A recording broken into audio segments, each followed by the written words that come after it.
আজকে আমি একটা জিনিস প্রমাণ করতে চাই, বঙ্গবন্ধু শেখ মুজিবুর রহমান বাংলার ছাত্র সমাজের সাথে আছেন।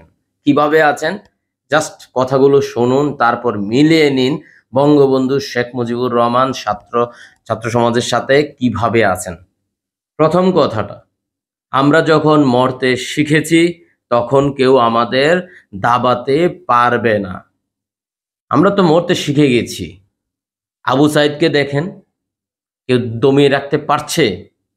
এত এত বাহিনী দিয়ে, পেটুয়া বাহিনী, এই যে হেলমেট বাহিনী, টোকাই লীগ, পারছে আমাদেরকে দমাতে?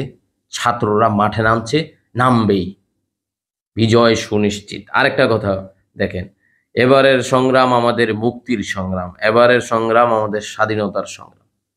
আমরা কিসের থেকে মুক্ত হতে চাই? জালিম সরকার থেকে মুক্ত হতে চাই। এটা আমাদের কিসের সংগ্রাম? জালিম সরকারকে পতন করে আমাদের নতুন বাংলাদেশ গড়ার সংগ্রাম। দেখেন, ৩ নম্বর, মানুষকে ভালোবাসলে মানুষও ভালোবাসে।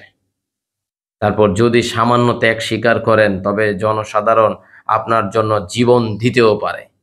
এই যে ছাত্র আন্দোলন, ৬ সমন্বয়ক, তাদেরকে কি করা হয়েছে দেখছেন? নাইটকে কিভাবে পিটিয়ে লাল করে দেওয়া হয়েছে।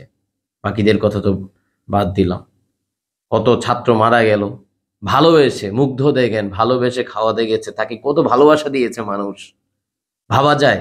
আরো অনেক কিছু বলতে পারবো। লাস্ট কয়েকটা বলি, ভুলে যেও না স্বাধীনতা পেয়েছো একরকম শত্রুর সাথে লড়াই করে।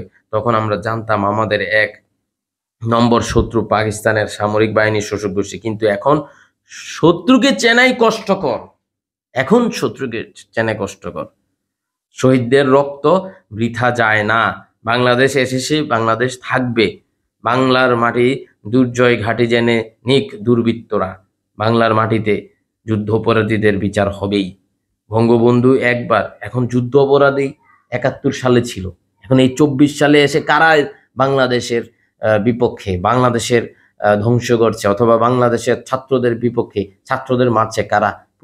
স্বরাষ্ট্রমন্ত্রী বললেন পুলিশ কোনো গুলি করে নাই, তাহলে গুলি করছে কারা? ছাত্ররা ছাত্রদেরকে গুলি করেছে।